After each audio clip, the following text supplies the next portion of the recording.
sommes une famille, un seul cœur, un seul esprit. Les distances ne nous séparent pas, nous sommes un en toi.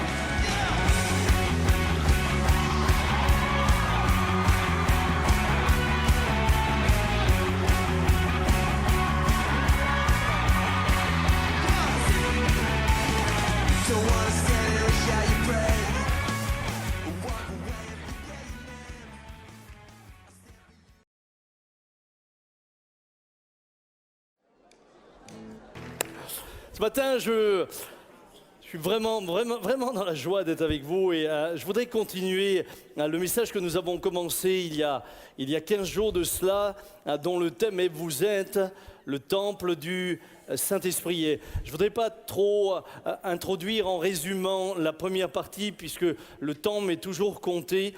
J'aimerais vous inviter vraiment à prendre le CD dans lequel la première partie est traitée. Il me semble qu'on peut difficilement écouter cette seconde sans avoir considéré la première. Mais en même temps, j'aimerais insister sur le fait que le message de mardi soir vient tellement compléter tout ce qui a été dit.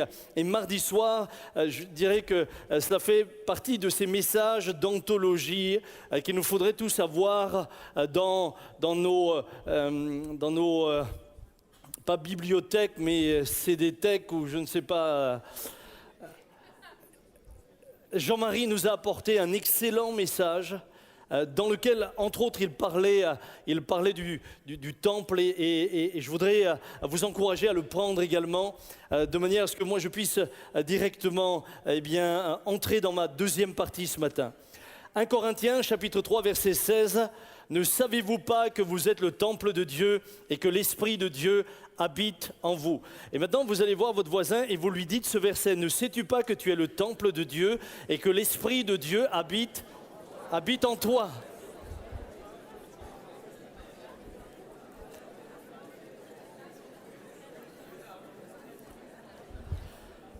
Je ne sais pas si nous avons toujours conscience de ce que ça signifie. Je ne sais pas si nous mesurons toujours les conséquences et l'implication de ce que signifie être le temple du Saint-Esprit. Je le rappelle, ce bâtiment n'est pas le temple. Ce bâtiment, c'est le lieu où les temples se réunissent. Ce bâtiment n'est pas sacré. Ce bâtiment n'est qu'un bâtiment. Et quand Jésus reviendra, j'ai une bonne nouvelle pour vous, ce n'est pas le bâtiment qui part, c'est vous qui partez. Nous avons également, et je résume entièrement, vu ensemble que le temple ou le tabernacle fut construit selon le modèle que Dieu a donné à Moïse.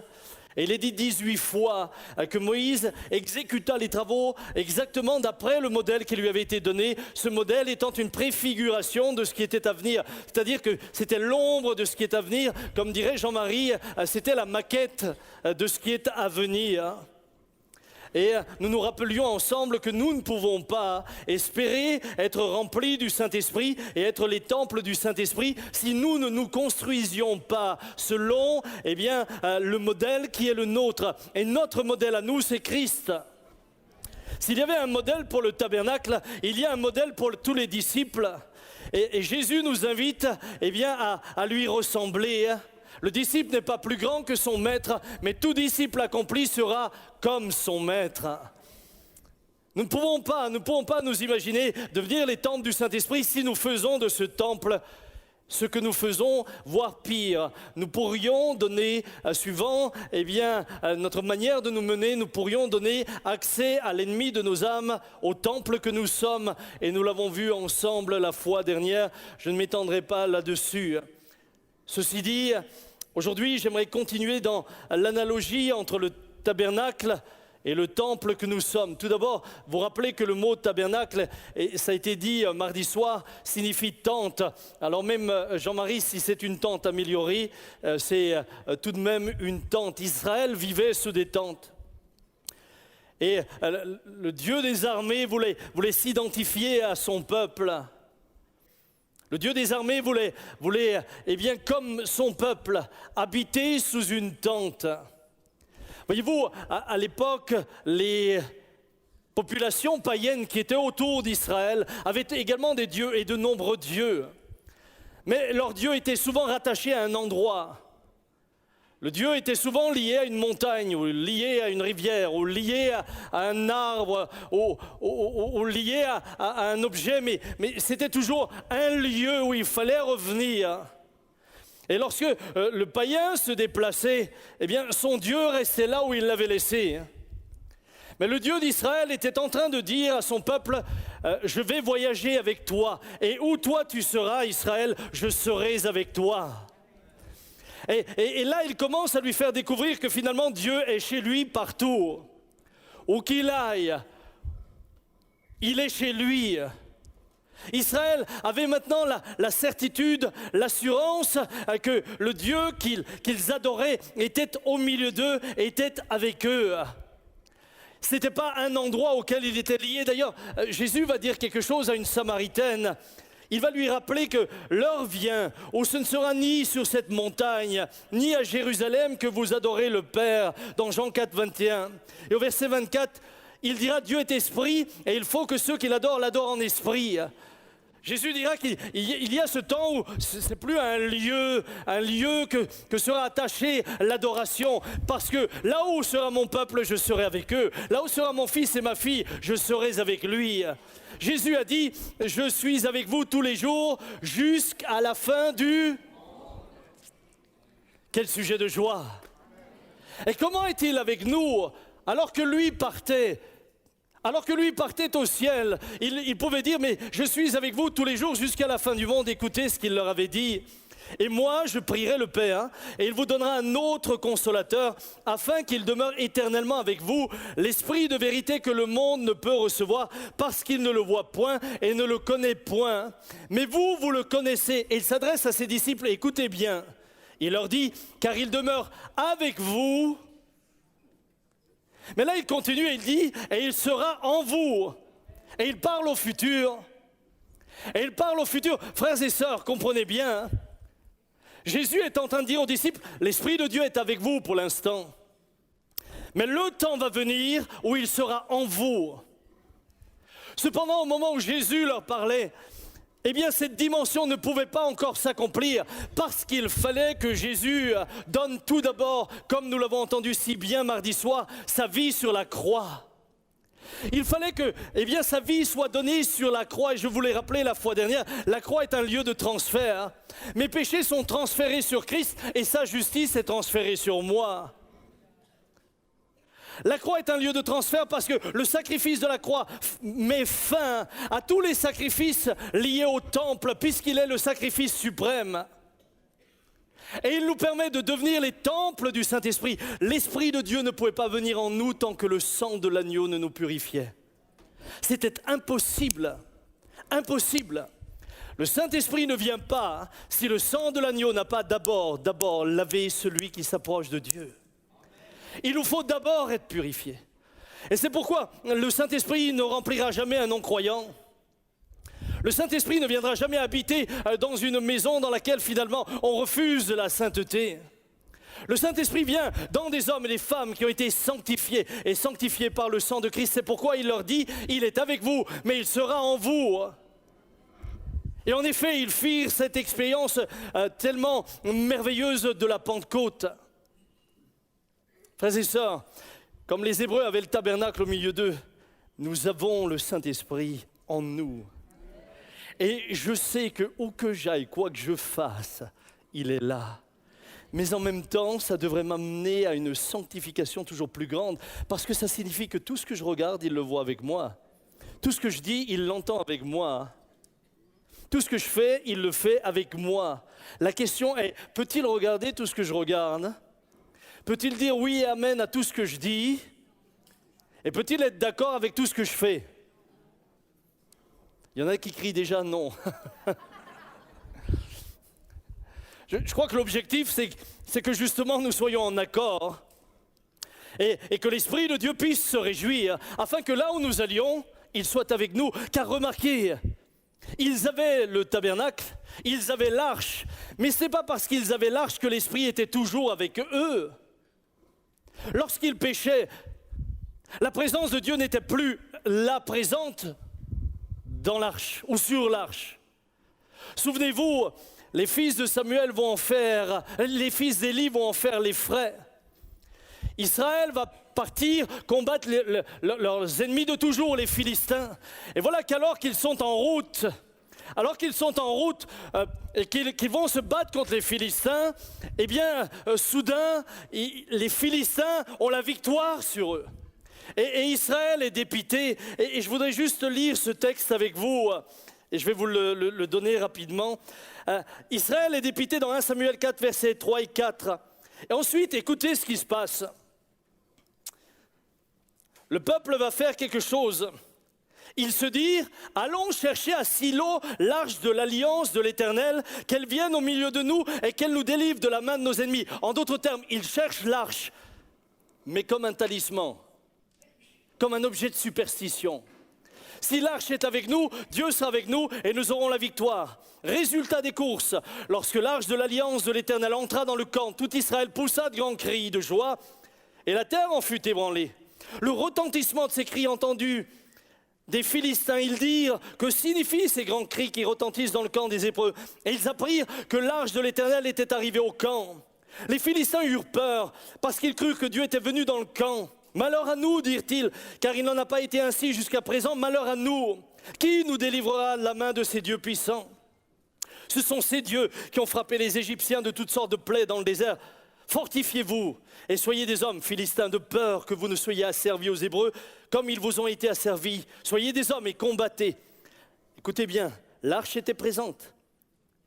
Pourtant les Philistins livrèrent bataille et Israël fut battu.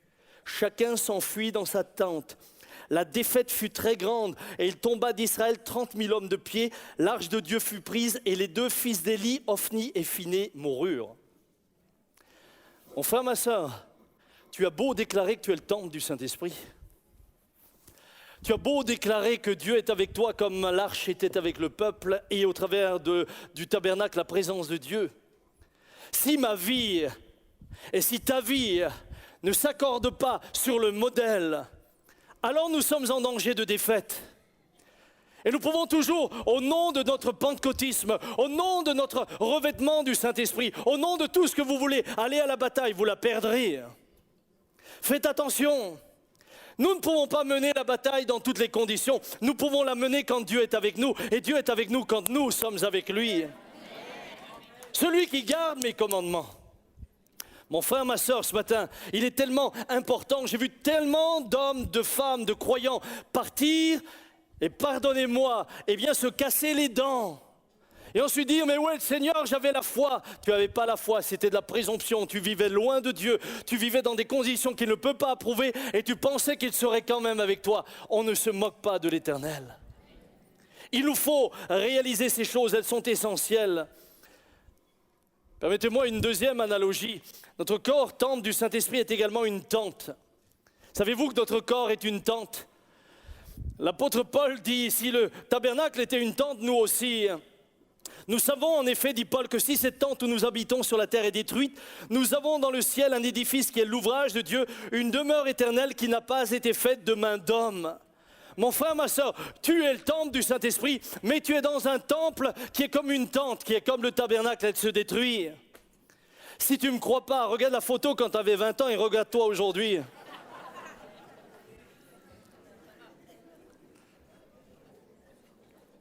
Jean-Marie, tu as l'air de ne pas me croire. Fais-le en rentrant.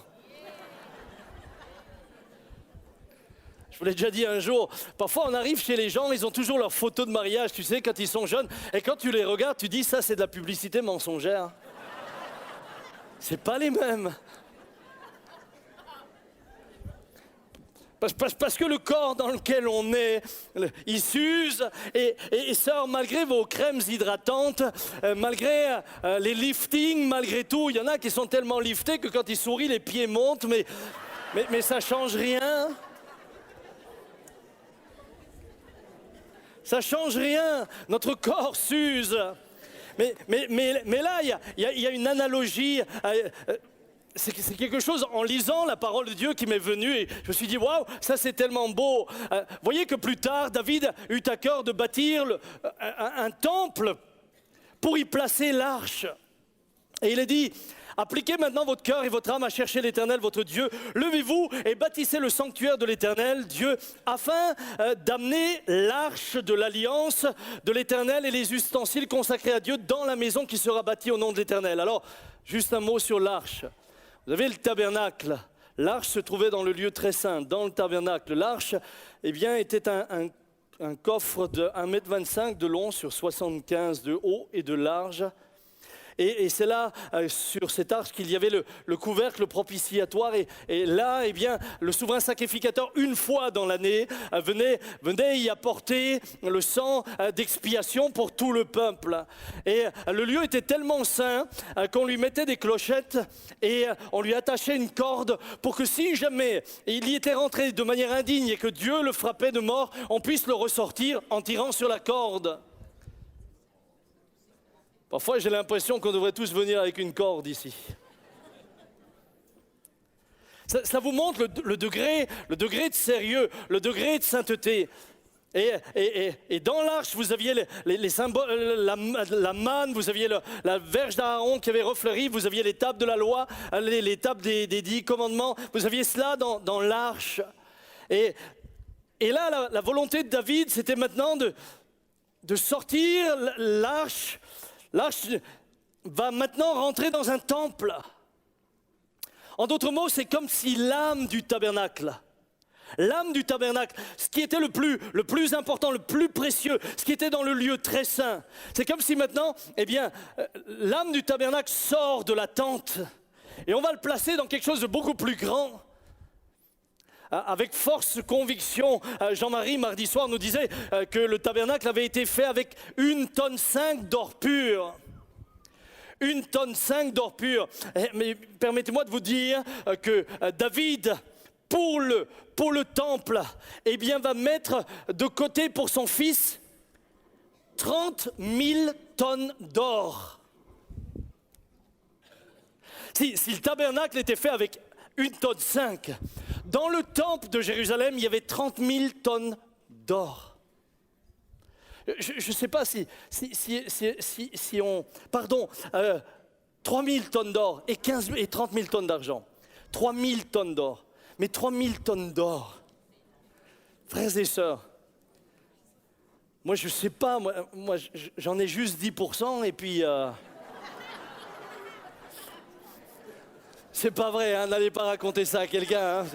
Tu te rends compte, l'autre là, il a 300 kilos. Non, moi j'en ai que 10% parce que ma femme est un lingot d'or. Voilà, c'est ce que je voulais dire.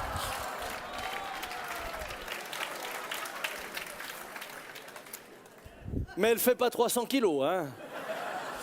Bien.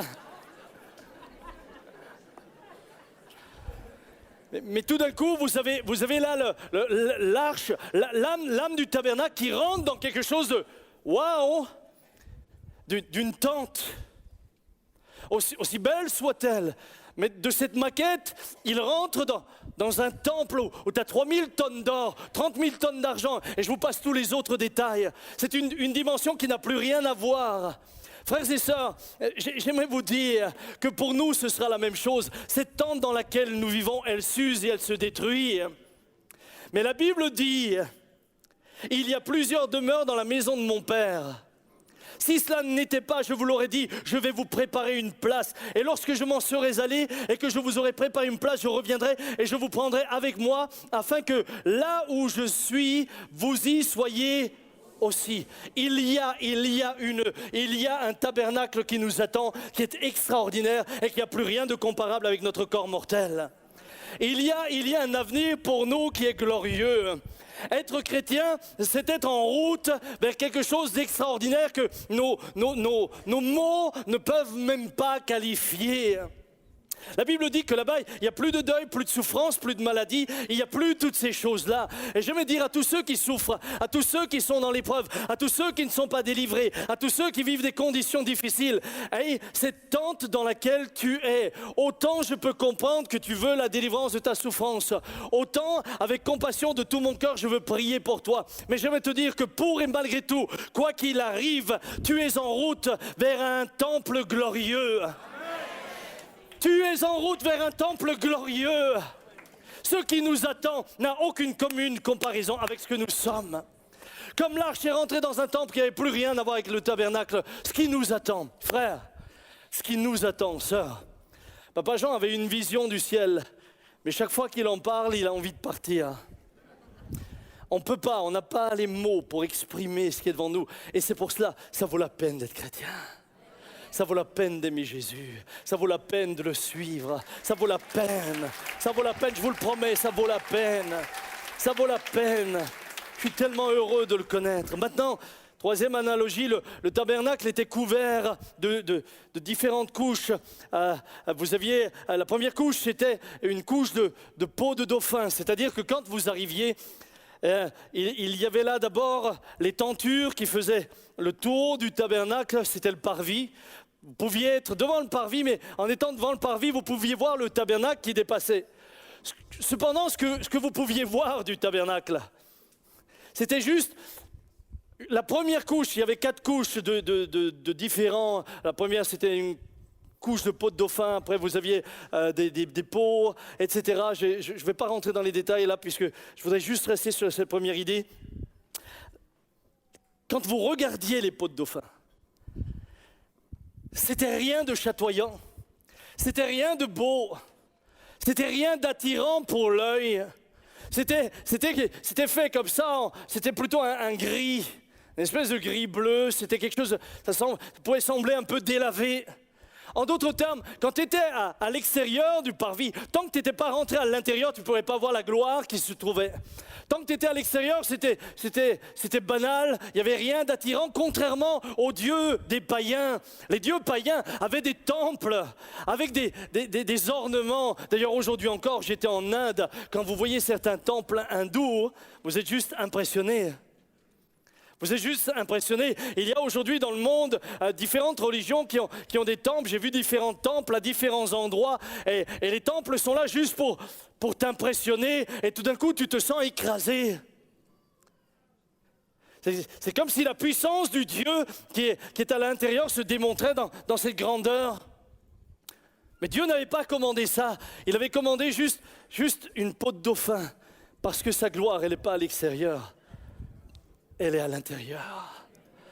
Il voulait que son peuple le cherche, non pas pour l'apparence, mais pour qui il est. Il voulait que son peuple le rencontre de cœur à cœur. Et j'aimerais vous dire ce matin, mes frères, mes sœurs, nous sommes ces temples du Saint-Esprit.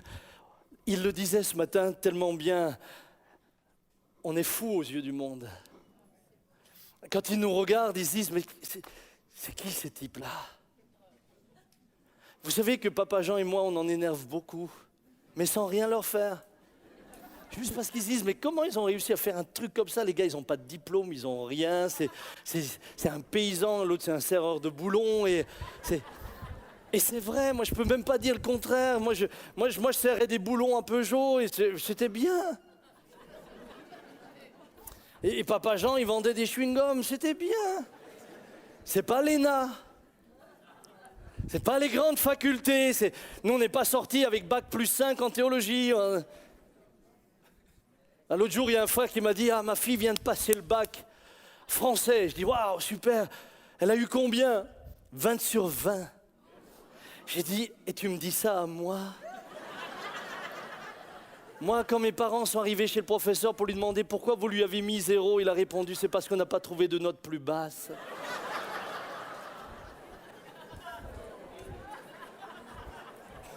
Alors, écoutez-moi bien. Je ne suis pas en train de faire l'éloge de la paresse intellectuelle. Parce que je ne pense pas qu'on était paresseux intellectuellement. Bon, c'est pas forcé non plus, mais...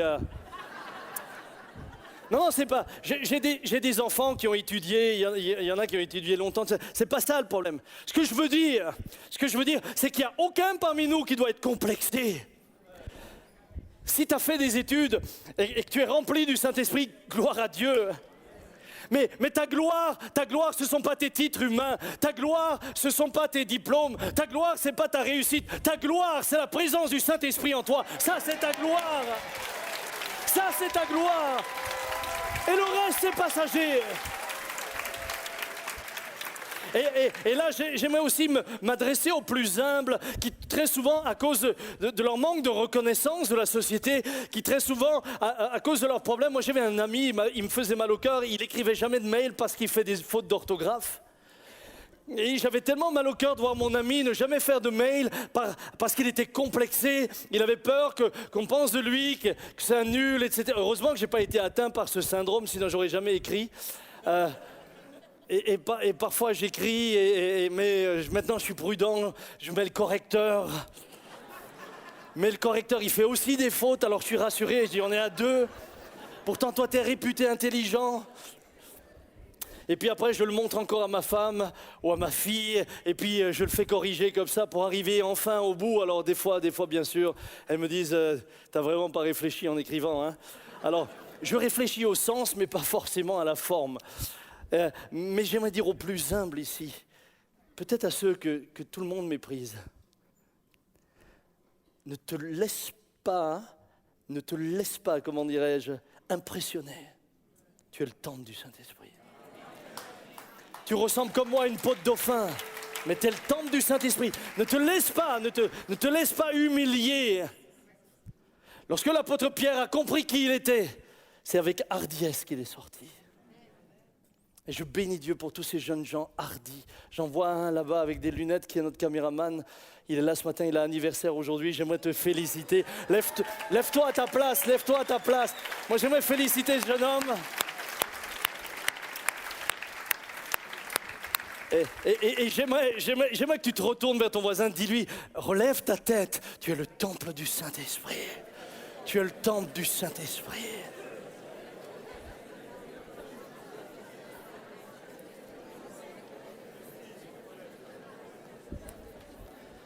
Que le nom du Seigneur soit béni, que le nom du Seigneur soit loué. On va simplement continuer ensemble, mais moi j'aimerais que vous ayez cette hardiesse d'en haut. C'est pas de l'arrogance, comprenez bien, c'est pas de l'arrogance. Confondez pas l'hardiesse avec l'arrogance, mais la hardiesse, c'est cette assurance qui vous vient, qui vous rend capable de faire des choses que vous n'auriez jamais faites, mais parce que l'Esprit de Dieu est en vous. Et la hardiesse, c'est ce qui... Papa Jean, un jour, était en Allemagne et il devait rencontrer le général de toutes les bases aériennes allemandes. Et d'abord, quand tu rencontres un frère allemand, déjà les Allemands, le bisou, ils n'y sont pas tellement habitués. Mais quand tu rencontres un militaire, déjà un militaire français, c'est pas mal...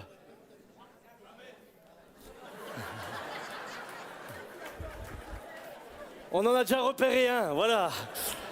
Bon, un militaire français, déjà, c'est pas mal raide. Mais alors, un général allemand, de surcroît de toutes les bases aériennes, lui, tu sais pas si tu salues un homme ou déjà sa future statue. Et tellement les gars, ils sont raides. Et là, Papa Jean rentre. Et ça, c'est la liberté dans l'esprit. Papa Jean voit le général, il rentre et il le prend autour du cou, il l'embrasse.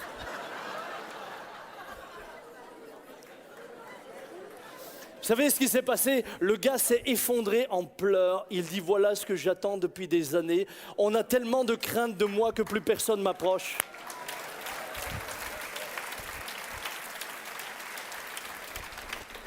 Je suis sûr, si vous voyez un CRS, vous allez l'embrasser en ce moment, il sera content. Il sera content. Ils vont pas savoir ce qui leur arrive si toute l'église commence à les embrasser, les policiers dans la rue. Est-ce que vous permettez que je vous fasse une bise pour ce que vous faites? Mais je suis sûr que ça les bouleverse. C'est peut-être dans l'extrême, hein, c'est peut-être à rajouter, je sais pas. Ah, Thibaut est capable, hein. Mais Thibaut, si un policier voit un barbu comme toi l'approcher... Je crains qu'ils ne comprennent pas que tu viennes lui donner un baiser. Hein. Bon. Eh, Thibaut, t'étais 2 semaines en vacances, tu me manquais, là, t'es revenu. Merci Seigneur.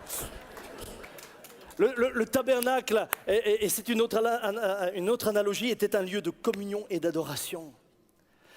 C'était le lieu où on venait offrir le sacrifice, mais c'était aussi le lieu où on cherchait la volonté de Dieu, où Moïse entendait la voix de Dieu lui parler. C'était un lieu d'intimité, un lieu de secret avec Dieu. Est-ce que Dieu veut, mon frère, si je suis le temple du Saint-Esprit, il faut que je sois en moi-même un lieu de communion et de relation avec le ciel.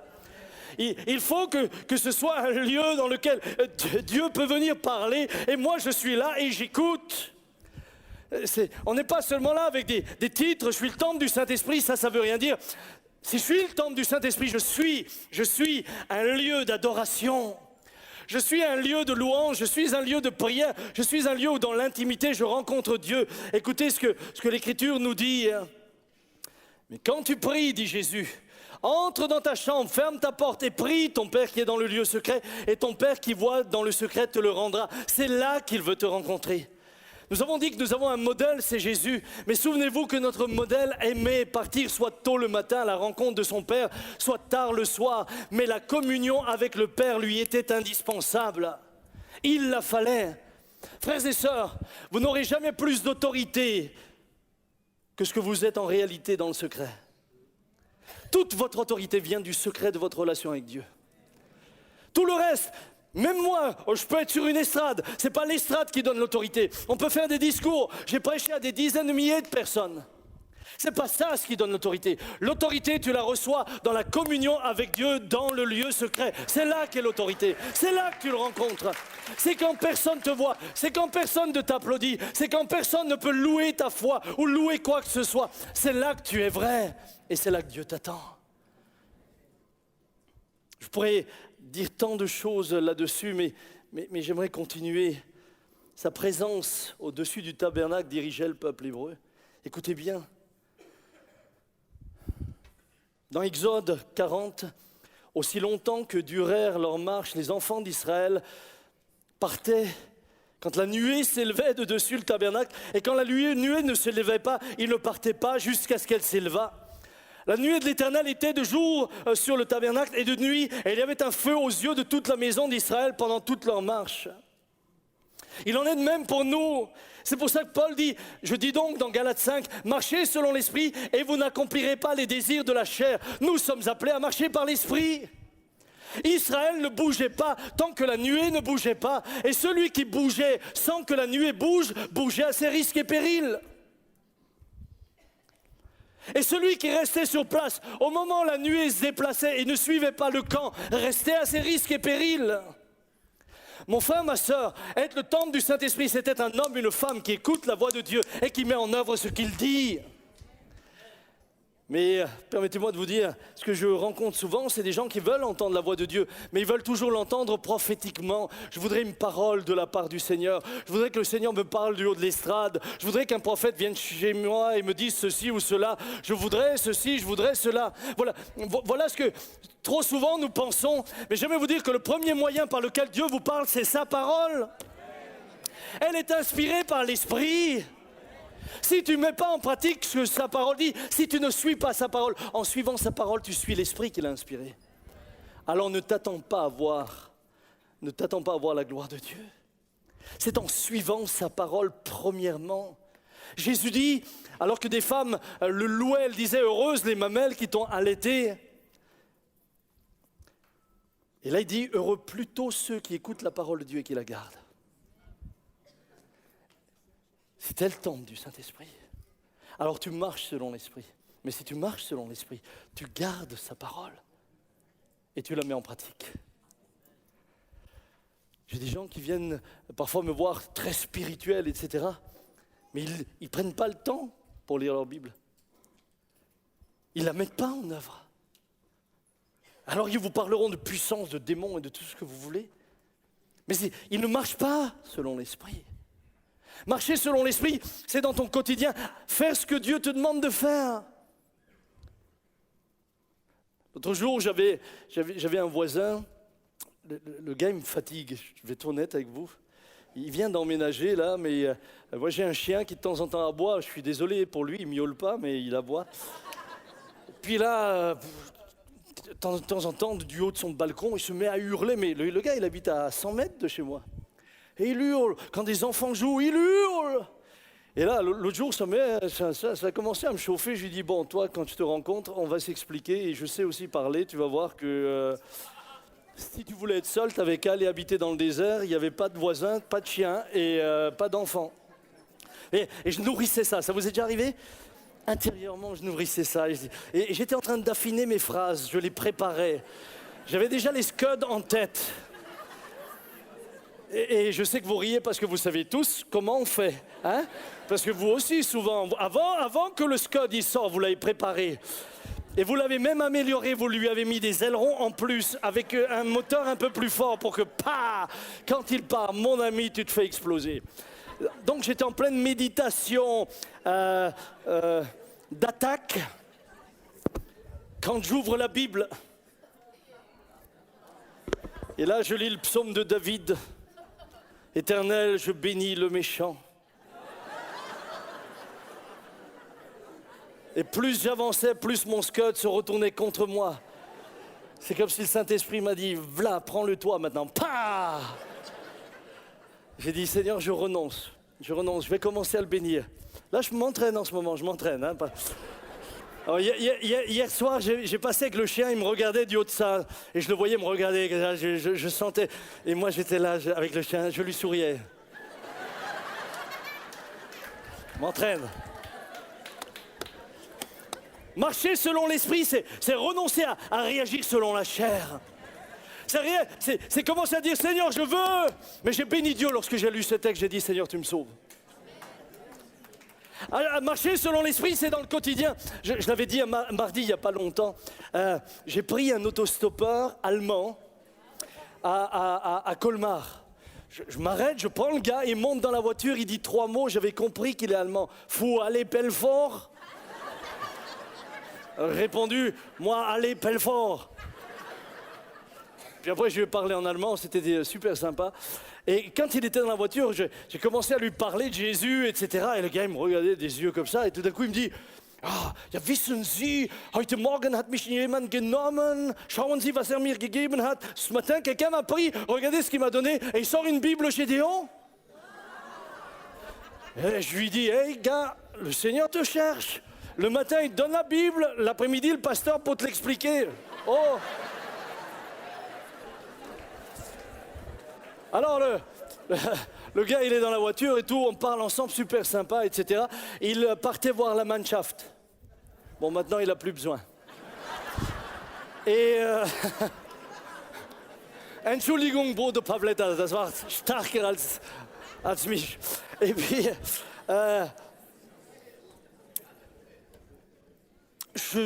dix jours, je le dépose là où il le voulait. Il avait rendez-vous avec un copain qui faisait aussi de l'autostop. 10 jours plus tard, je suis chez moi à la maison. J'ai un coup de fil de ma femme qui me dit Sam, prends ton téléphone. Il y a ton gendre qui essaye de t'appeler. Matt, il n'arrive pas à t'avoir. Je prends mon téléphone et j'ai Matt au bout du fil. Je lui dis hey Matt, ça va bien? Il dit ouais, ça va bien, ouais, super. Et attends, je te passe quelqu'un. Il me passe quelqu'un et le gars il commence à parler. C'était l'Allemand. Ich dit, hey, Christian, was machst du dort? Er sagt, das ist unmöglich. Écoutez bien, 10 jours plus tard, à Dijon, mon gendre voit un autostoppeur, il le prend, le gars il monte. L'autostoppeur lui dit, vous faites quoi dans la vie? Il dit, je suis pasteur. Il lui dit, pasteur Samuel m'a pris à Colmar. Et là, mon gendre lui dit, pasteur Samuel, il est comment? Et alors il lui a expliqué, il dit c'est mon beau-père. L'autre, das ist nicht möglich.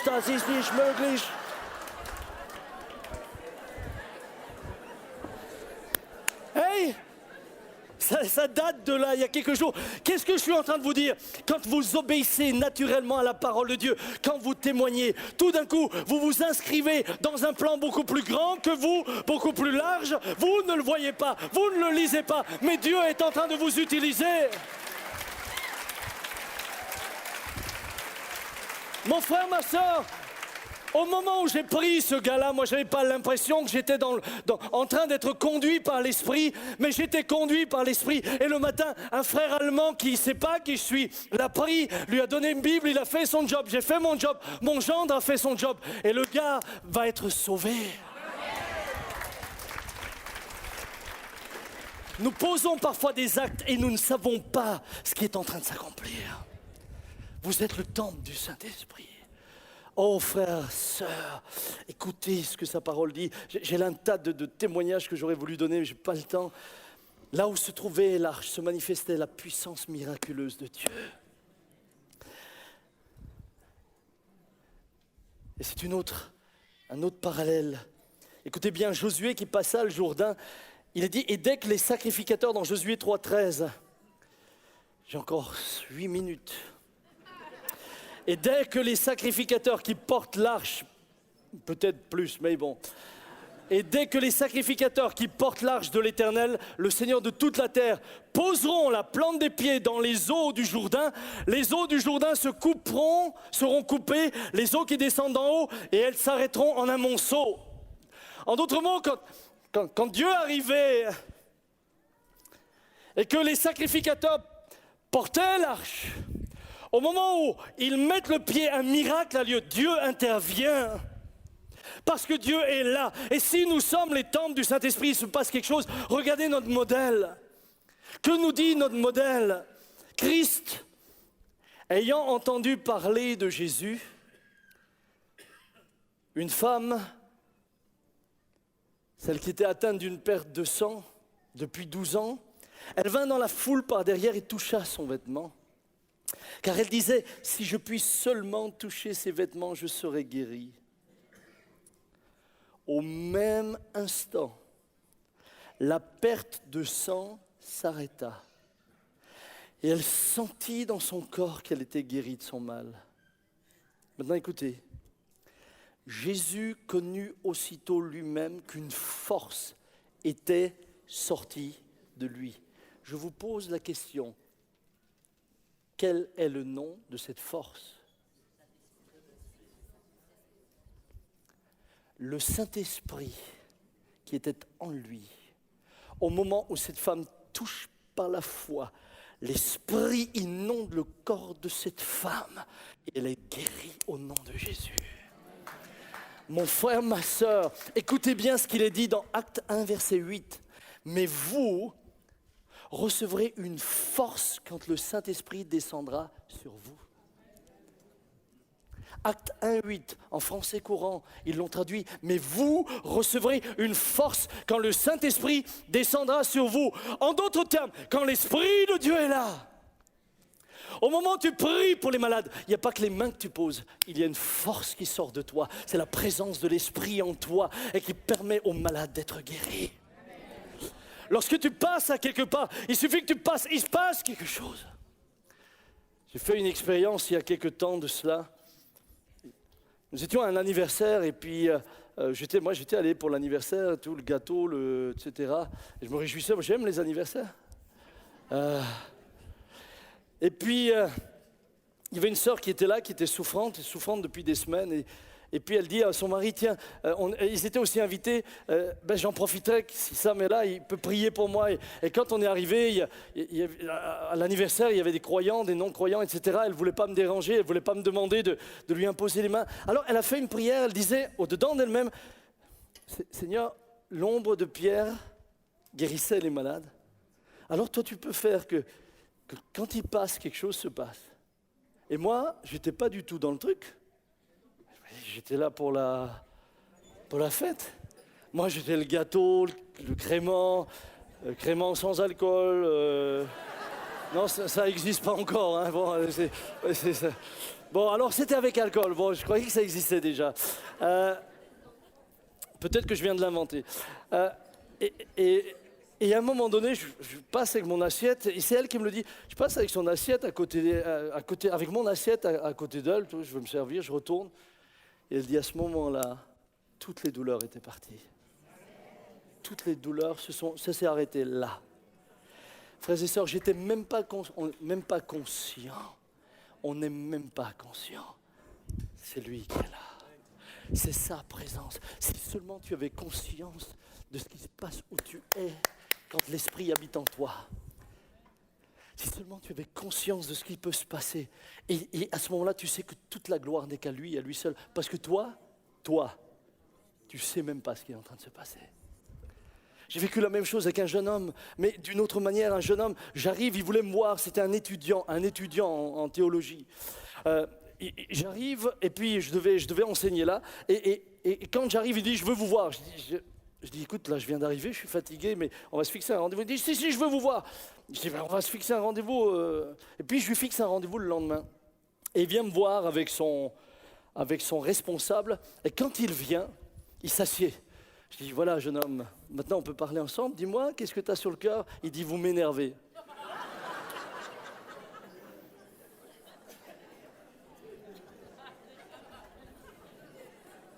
J'ai dit, bon, pour me dire ça, il n'y avait pas besoin d'un rendez-vous, hein. Parce que pour moi, c'est pas un scoop, hein, c'est pas le premier. Et il me regarde encore, il me dit, vous m'énervez vraiment. Et là, il dit, je sais pas si c'est parce que vous faites pasteur, mais vous m'énervez. Alors je dis, ça ressemble à quoi faire pasteur? Et tout d'un coup, au lieu de réagir, je commence à lui dire, ok, dis-moi Jésus pour toi, il est qui? Et là, des injures sont sorties. En fait, mon brave étudiant en théologie avait un billet de groupe. Il voyageait pas tout seul. Et au moment où je suis arrivé, les esprits qui étaient en lui n'ont plus supporté. Je me souviens un dimanche matin ici, sans aller dans les détails, une personne, pendant que je prêchais là, une personne tout d'un coup, elle crie « Ferme ta bouche !»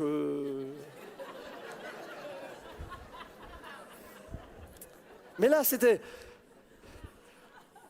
Et par la suite, cette personne a été merveilleusement délivrée. Je bénis le Seigneur pour ça, mais par la suite, je l'ai vu, je dis, mais qu'est-ce qui s'est passé? Pourtant, c'est quelqu'un de très réservé, de plus poli, vous ne pouvez pas avoir. Je veux dire, c'est pas du tout là. Elle me dit, mais quand la prédication était là, une voix en moi disait, dis-lui de se la fermer. Alors elle résistait, et puis la voix continuait, dis-lui de la fermer. Et au bout d'un moment, elle ne se contrôlait plus. C'est-à-dire, au bout d'un moment, c'est cette puissance qui a pris le dessus, et c'est plus elle qui a hurlé. Parce qu'au même moment, elle a perdu connaissance. Vous savez, lorsque l'Esprit est là, des miracles ont lieu. Quelque chose se passe. Cette semaine, une dame nous a écrit, j'ai donné le témoignage mardi soir. Je voudrais bien le lire, mais j'ai plus vraiment le temps, là, ça passe vite. Ou bien je le lis rapidement. Donc si c'est plus tard, c'est ceux qui ont dit Messie qui sont responsables. Et tous les autres qui me jugeaient déjà sévèrement, vous ne pouvez pas. Écoutez bien, rapidement. Je me présente, je suis une jeune femme mariée de 34 ans et mère de 3 merveilleux enfants. Il y a 2 ans, une petite boule non douloureuse, excuse-moi cher traducteur, je dois me dépêcher, s'est formée au niveau de mes côtes gauches. Au départ, rien d'alarmant, je pensais qu'elle allait partir comme elle était venue. Les mois passaient et elle grossissait à vue d'œil, devenant gênante dans les gestes quotidiens et sous les vêtements, puis commençait à être douloureux. Je me rendais à l'évidence qu'une consultation était nécessaire. À noter que je suis rarement malade. Je ne vais jamais voir un médecin. Au passage, il faut préciser que 3 mois plus tôt, je déplorais l'état de santé. Pardon, non. Je passe à la phase scanner qui, au demeurant, donne des résultats inquiétants avec des qualificatifs tumoraux. La cavité est si profonde qu'elle va jusque dans mon poumon gauche. Puis une IRM dans la foulée qui m'envoie directement à Strasbourg pour une biopsie. Pendant ce temps, ma peau devenait noire car elle était nécrosée, morte. Le sang n'y circulait plus. Un dimanche d'octobre, je fais un passage aux urgences car ma peau s'est fendue et du liquide fibreux et blanchâtre commence à couler. Les médecins et les chirurgiens ne touchent pas de peur d'infecter le sang et les organes d'alentour. De retour chez moi, je ressens un vif besoin de la présence de Dieu. J'allume Internet et cherche un culte en ligne. Et me voici pile poil à 9h30 en direct avec la porte ouverte. Je chante, joue, prie, loue, prie, pleure, à genoux implorant Dieu d'épargner ma vie. Et là, pasteur, vous parlez exactement de moi. Une femme sur Internet malade, à genoux en pleurs devant votre écran. Dieu vous touche et vous guérit. J'étais certain que c'était moi. Une chaleur est montée en moi et je sentais ma guérison. Pas seulement la guérison de cette grosseur, mais de tous mes maux et surtout de mon âme. J'étais né de nouveau. Je connaissais enfin Jésus. Une joie immense m'envahit et la certitude que j'avais la vie. Depuis ce dimanche matin, je souriais de nouveau, je vivais. J'allais faire ma biopsie, j'étais certaine que les résultats seraient bons. Et oui, les résultats n'y fichaient rien. Les infirmières qui me prodiguaient des soins journaliers, les médecins et le chirurgien ne comprenaient rien. Oui, Dieu fait encore des miracles. Il y a dans la présence et dans la puissance de sa présence, une bénédiction pour la guérison. Frères et sœurs, permettez-moi de simplement continuer et de terminer. Là où l'arche se trouvait, eh bien, pour les Israélites, elle était bénédiction. Mais pour leurs ennemis, elle devenait malédiction. Regardez, les Philistins, 1 Samuel 5, 1 à 3, prirent l'arche de Dieu et ils la transportèrent d'Eben Haézer à Asdod. Après s'être emparés de l'arche de Dieu, les Philistins la firent entrer dans la maison de Dagon et la placèrent à côté de Dagon. Le lendemain, les Asdodiens qui s'étaient levés de bon matin trouvèrent Dagon étendu, la face contre terre devant l'arche de l'Éternel. Ils prirent Dagon et le remirent à sa place. Le lendemain encore, s'étant levés de bon matin, ils trouvèrent Dagon étendu, la face contre terre devant l'arche de l'Éternel. La tête de Dagon et ses 2 mains étaient abattues sur le seuil et il ne lui restait que le tronc. Frères et sœurs, là où la présence de Dieu vient, toute la puissance des ténèbres doit fuir. Regardez ce qui se passait. Où Jésus venait, les démons tremblaient. Vous avez une autorité. Et je suis tellement triste de voir tellement de croyants constamment parler des démons, d'être terrorisés, tétanisés par les démons. Mon frère, ma soeur, si tu es en règle avec Dieu, si ton temple a été purifié par Christ, alors le Saint-Esprit habite en toi et le diable n'a aucun droit sur toi. C'est toi qui le fais fuir et pas lui qui te fait fuir. C'est lui qui est renversé et pas toi qui es renversé. Vous savez, ce matin, il y a une sœur qui m'a rappelé une histoire. On ne se rend pas compte de la puissance qu'on transporte. Et elle m'a rappelé quelque chose, Christine, ce matin. Nous étions un jour allés promener avec nos enfants. Je ne sais pas si Jonathan était là ce matin. Je ne sais pas si tu étais avec. Et on était en montagne et on a trouvé des grenades de... C'était Josué qui avait... Oui, bah ça ne m'étonne pas que c'est lui. Dans la famille, on l'appelle la fouine, parce qu'il est toujours en train de chercher, de fouiner. Et il a trouvé des grenades de la Première Guerre mondiale, vous savez, là, avec les... Et puis, alors, il vient chez moi en courant, il disait « Hé papa, regarde ah !» Alors, il m'a emmené là où elles étaient, et je dois dire que je n'ai pas fait mieux que lui. Je me suis dit, mince alors, ça on ne peut pas le laisser là, si d'autres gamins tombent dessus. Mettons tout dans ton sachet. Donc on a mis tout dans le sachet et j'ai dit à Dominique, tu le portes toi.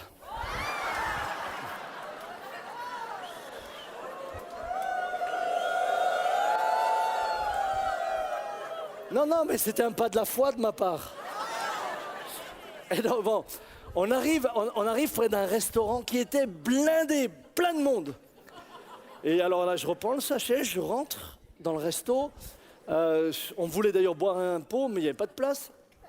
J'arrive au resto et j'ouvre mon sac et je sors une grenade, je la mets sur le comptoir. Et là, tu vois le resto, rah! Non, sincèrement, la prochaine fois que vous allez au resto, il n'y a pas de place, emmenez-en une. Tu vois, même si elle est en plastique, tu la poses sur la table, tac, hop, tout de suite, tu as de la place pour toi, ta famille, tu peux être à 50, tout le monde a de la place. Tout le monde est... Le gars, il dit, vous en avez encore? Je dis, ouais, le sachet, il est plein. Ah! Je me suis rendu compte tout d'un coup que j'avais une autorité que j'ignorais. Moi, j'ignorais que j'avais autant d'autorité, que j'impressionnais autant. Frères et sœurs, quand le Saint-Esprit est en nous, aux yeux des ténèbres, mais tu as une autorité qui n'a rien à voir avec les grenades. C'est la puissance de celui qui habite en toi. C'est la puissance de celui qui habite en toi. En mon nom, ils chasseront les démons, mais ils les chasseront en mon nom par la puissance du Saint-Esprit.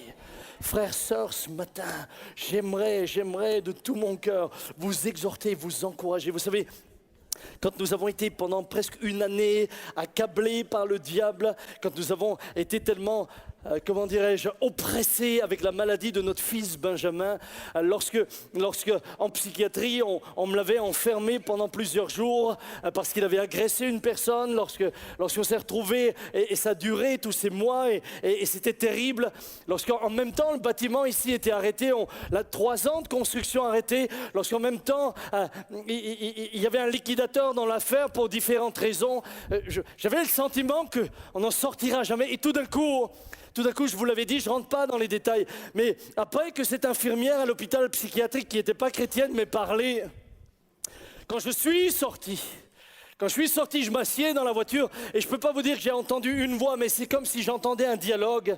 Et là, j'entends clairement, et vous savez que j'ai la tête sur les épaules, vous savez que je ne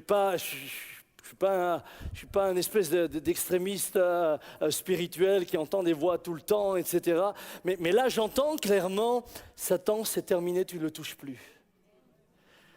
Je rentre, je suis venu te voir, on a parlé ensemble. Le lendemain, Benjamin appelle, papa, je suis guéri. Il n'est plus, il est sorti de psychiatrie, ils l'ont gardé en observation 10 jours. Plus jamais. Il n'a eu de traitement. Il n'est plus jamais retourné. C'était terminé. Dans les jours qui ont suivi, la construction a pu redémarrer. Il y a une puissance qui habite en toi. C'est la puissance du Saint-Esprit. Et là où elle vient, elle produit quelque chose. La seule chose que je prie, c'est Seigneur, fais de nous des hommes, des femmes réellement remplis. Vous savez, quand Dieu n'approuvait pas Israël, l'arche n'était plus qu'un coffre. Si l'Esprit n'est plus en toi, tu n'es plus qu'une coquille vide. T'as beau chanter les cantiques, t'as beau dire t'es chrétien. Si l'Esprit n'est plus là, tu n'as plus aucune autorité. Veillons, disons Seigneur, nous voulons vivre selon ta pensée, vivre selon ta parole. Ne savez-vous pas, et je termine par cela, que vous êtes le temple de Dieu et que l'Esprit de Dieu habite en vous, et il habite en nous, si nous lui permettons, en étant attachés à sa parole, d'y demeurer. Et rappelez-vous, et je termine en vous encourageant, là où l'arche se trouvait, elle était malédiction pour les ennemis, mais elle était bénédiction pour ceux du peuple. L'arche de l'Éternel restera 3 mois dans la maison d'Obed-Édom de Gath. Et l'Éternel bénit Obed-Édom dans toute sa maison. On va dire au roi David, l'Éternel a béni la maison d'Obed-Édom et tout ce qui est à lui à cause de l'arche de Dieu. Sa présence, c'est la bénédiction. Mais écoutez bien, ce n'est pas la bénédiction matérielle d'abord, c'est la bénédiction spirituelle. Jésus, notre modèle, était rempli du Saint-Esprit. Il dira qu'il n'a même pas un lieu pour reposer sa tête. Sa bénédiction ne reposait pas dans des palais, dans un faste matériel. Sa bénédiction reposait dans l'œuvre qu'il accomplissait au milieu de nous pour nous sauver. L'apôtre Paul, un homme rempli du Saint-Esprit, quel homme béni. Aller chercher son palais, sa grande voiture, il n'y a rien de tout ça. Mais un homme qui a gagné des milliers d'âmes à Dieu, qui nous a laissé des épîtres, qui nous inspirent et qui nous aident à aller de l'avant, inspirés du Saint-Esprit. Frères et sœurs, la bénédiction de Dieu ne doit pas se traduire d'abord matériellement. Ces choses, c'est ce que Jésus appelle le reste. Cherchez d'abord le royaume de Dieu et le reste, là, ces détails, ta voiture, ta maison, tout ça, ça c'est à côté, te sera donné, mais par-dessus, t'occupe pas de ça, occupe-toi du royaume de Dieu. Cherche-le de tout ton cœur. Cherche-le de tout ton cœur. Est-ce que nous pouvons fermer nos yeux un instant pendant que Pris se met au piano? Est-ce que nous pouvons fermer nos yeux? Est-ce que déjà nous lever, et puis nous lever, fermer nos yeux, et là nous tenir devant le Seigneur? Je ne veux pas prolonger, le temps est passé, mais Mais je crois que c'est la conduite de Dieu qui a permis que, autant que mon premier message, que celui de Jean-Marie, pourtant on ne s'est pas concerté avec Jean-Marie et Jean-Marie, là, un mardi soir, en plein dans le développement de ces deux messages, apporte un message tellement fort, tellement bon, que je crois réellement qu'il y a, au travers de ces enseignements, une volonté de l'Esprit de Dieu de nous mener plus loin. Il y a une volonté de la part de Dieu de dire, mais mon peuple, il y a beaucoup plus pour toi que ce que tu as. Toi, tu es comme Abraham, ou plutôt comme le père d'Abraham. Tu es en route vers le pays promis, mais tu t'es arrêté. Et tu es dans ce lieu où il y a de petits fruits. Et c'est comme si tu te contentais de tes petits fruits. Le père d'Abraham était là, il avait installé toute sa maison, il vivait là. Et pourtant ce lieu était réputé comme un lieu sec. Un lieu sec. Un lieu où il y a de petits fruits. Mais c'est là qu'il est mort. Lorsque son père est mort, Abraham va continuer jusque dans le pays promis. Ce pays préparé pour lui. Et je crois que ce matin, l'Esprit de Dieu est en train de parler à plusieurs, en leur disant, mais pourquoi tu t'es arrêté dans ta vie spirituelle? Juste en disant, je suis maintenant baptisé, je suis sauvé, je lis ma Bible, j'essaye tant bien que mal de mener une vie chrétienne. Et l'Esprit te dit, mais tu te contentes de petits fruits. Moi, j'ai préparé pour toi un pays promis. Je t'ai donné mon esprit pour que tu rentres dans la plénitude du Saint-Esprit. Je veux remplir le temple que tu aimais le remplir. Pour que ce temple serve à ma gloire. Tu veux me suivre, mais en même temps, tu t'appartiens encore à toi-même. Ce matin, l'Esprit te rappelle que tu ne t'appartiens plus à toi-même, mais tu appartiens à Dieu. Arrête de vivre comme si tu t'appartenais à toi-même. Arrête de vivre comme si tout l'accomplissement de ta vie, c'était cette terre et les bienfaits et la réussite et les vacances. Arrête. Arrête. Tu ne deviens plus que l'ombre de ce que Dieu voulait faire avec toi. Dieu veut faire de toi le temple du Saint-Esprit, dans lequel l'Esprit de Dieu règne. Temple au travers duquel des hommes sont guéris. Temple au travers duquel des femmes sont délivrées. Ou inversement. Temple dans lequel il y a une communion entre toi et Dieu. Temple dans lequel on marche plus selon la chair mais selon l'Esprit. Temple qui peut-être d'apparence est très humble, comme les pots de dauphin rendaient le tabernacle très anodin, mais dans lequel il y a une puissance extraordinaire. Temple, mon frère, ma soeur, temple du Saint-Esprit, dans lequel l'Esprit du Dieu vivant habite, comme le tabernacle accompagnait les Hébreux. Il t'accompagne où que tu ailles, il est là. Arrête de vivre une petite vie avec de petits fruits dans un lieu sec. Réalise ce matin, je suis le temple du Saint-Esprit. Est-ce que la vie que je mène reflète le temple que je dois être? Est-ce que j'aspire à le devenir? Ou est-ce que je me contente de ces petits fruits, de cette petite vie chrétienne presque faite de rituels maintenant et de petites traditions? T'en es où? Ferme tes yeux et moi je voudrais savoir ce que tu vas faire de cette prédication. Ça va servir à quoi ce matin que l'Esprit t'ait parlé par la parole? Ça va te mener où? Qu'est-ce que ça va changer si tu vas sortir, ça va continuer ta routine ou tout d'un coup il y a une prise de conscience quant à la manière de construire ton temple, mais également une prise de conscience quant à ce que Dieu veut faire avec toi. Pendant que le piano joue encore, prie maintenant dans ton cœur. Confesse peut-être au Seigneur. Seigneur, j'ai perdu de vue ce que je suis, le temple du Saint-Esprit. J'ai perdu la vision. J'ai perdu la vision de ton projet pour ma vie.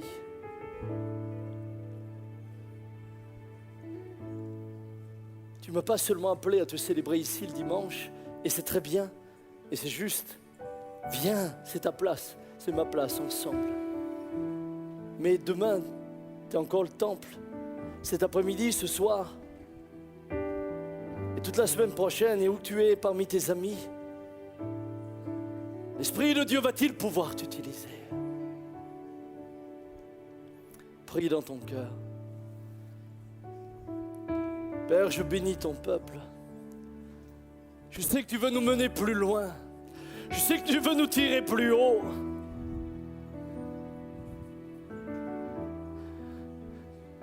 Je sais que tu te réjouis quand nous avons de la joie. Je sais que tu te réjouis quand nous avons un peu de calme, de loisir. Là n'est pas le problème. Mais tu veux nous mener plus loin dans ce service puissant. Tu vois tes fils et tes filles dans ce lieu et devant les écrans. Tu vois les hommes et les femmes qui sont là et qui ont entendu ta parole. Seigneur, sanctifie-nous. Sanctifie-nous par ton sang précieux. Lave-nous. Et il est dit, purifie-nous par ta parole. Elle est la vérité, la vie. Et David dira, je serre ta parole dans mon cœur afin de ne pas pécher contre toi. Mais nous voulons te dire ensemble, Seigneur, nous voulons entrer dans le projet que tu veux pour nous. Est-ce que tu peux dire cela dans ton cœur? Est-ce que tu peux dire à Dieu même à haute voix, Seigneur, je veux être le temple. Je veux ne plus m'appartenir à moi-même, mais t'appartenir. Je veux avoir conscience que l'esprit du Dieu vivant habite en moi. Le même qui a habité en Jésus, le même qui a habité dans les apôtres, habite en moi. Alors que les apôtres vivaient, je peux le vivre. Et Seigneur, je te prie que l'Église soit une Église remplie de l'Esprit. Remplie de l'Esprit. Digne de recevoir ta sainte présence. Terminons en chantant. Bienvenue Saint-Esprit,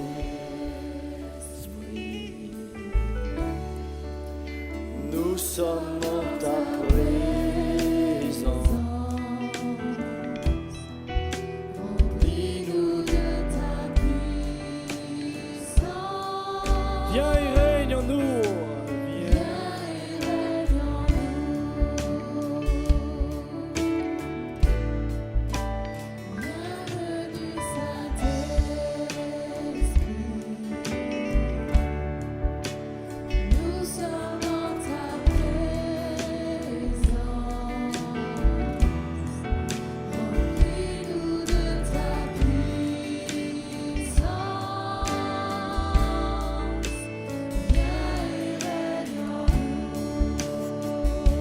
C'est eau vive, tu es cette eau vive,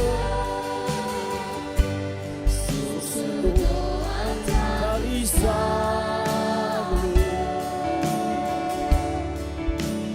esprit de réconfort, viens y règne en nous, tu es cette eau vive. Cette eau vive, source d'eau intarissable, esprit de réconfort, esprit de réconfort, viens y règne en nous. Bienvenue Saint-Esprit.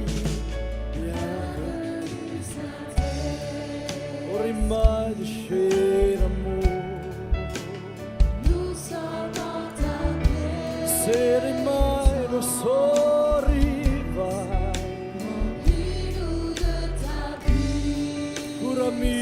Señor, si lasciavi Dio mai, corri a me se tai la voce, che riminano me sull'ae, e scendo sai.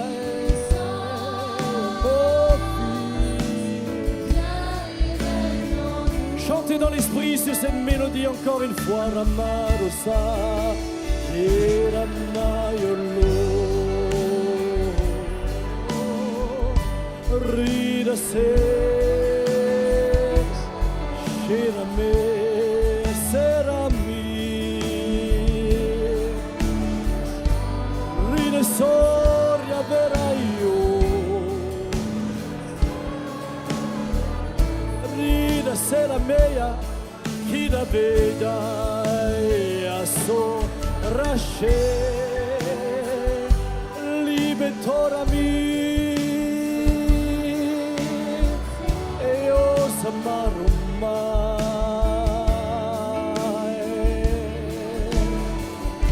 chi la vera morasso, se scimanamo, bienvenue Saint-Esprit, nous sommes.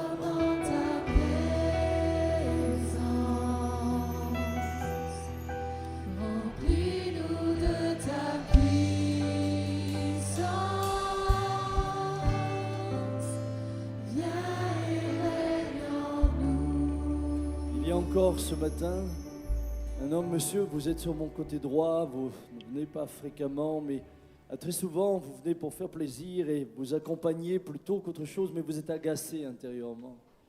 Agacé et intérieurement vous dites qu'il n'y a pas besoin d'en faire autant, etc. Et vous êtes quelqu'un qui ne réalise pas à quel point vous-même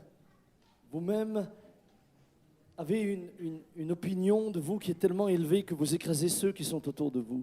Et où que vous arriviez, que ce soit dans ce lieu ou ailleurs, vous jugez tout. Vous jugez tout, mais monsieur, j'aimerais vous dire une chose, écoutez bien, vous jugez également de cette manière-là votre femme, constamment. Vous avez toujours quelque chose à redire, à la rabaisser, vos collègues, etc. Et j'aimerais vous dire ce matin de la part du Seigneur, et ça fait un bout de temps que je l'avais sur mon cœur déjà avant la prédication, si vous ne changez pas de voix, si vous ne venez pas au Seigneur, si vous n'humiliez pas votre cœur, va venir le moment et ça ne va pas durer où vous allez tout perdre. Tout ce que vous essayez de dominer par vos propres forces, par le contrôle que vous exercez. Et en même temps, la forme d'oppression, vous ne voyez même pas à quel point ceux qui sont autour de vous sont malheureux de la manière dont vous fonctionnez. Et ce matin, l'Esprit de Dieu vous interpelle et vous appelle. Vous appelle à vous repentir, à venir, à vous humilier devant lui, non pas devant les hommes, devant lui. Et il va vous donner un cœur nouveau.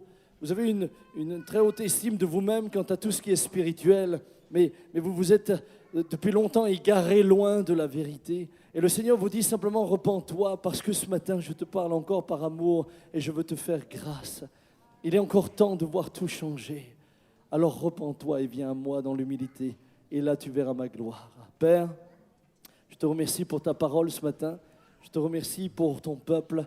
Tu sais que j'aime ton Église. Tu sais que j'aime mes frères et sœurs qui sont ici. Tu sais combien ils me sont précieux, même si je n'ai pas toujours les moyens de prendre du temps avec tout le monde. Mais je veux une chose plus que tout. C'est que, Seigneur, eh bien, nous soyons ensemble les temples du Saint-Esprit. Et qu'ils entrent pleinement dans la dimension de l'Esprit dans laquelle tu les appelles à entrer. Non pas pour devenir, entre guillemets, des super spirituels qui spiritualisent tout, non, pour devenir de vrais hommes de Dieu et de vraies femmes de Dieu. Des hommes avec une vraie autorité, pas avec un discours, avec une vraie autorité, avec un vrai impact, dans lesquels on peut reconnaître ta présence. Non pas parce qu'ils le disent, non pas parce qu'ils font des grandes phrases, mais parce que tout le monde peut le voir et le ressentir. Que ta grâce soit sur chacun, que ta paix nous accompagne. Sois béni dans le nom de Jésus. Amen.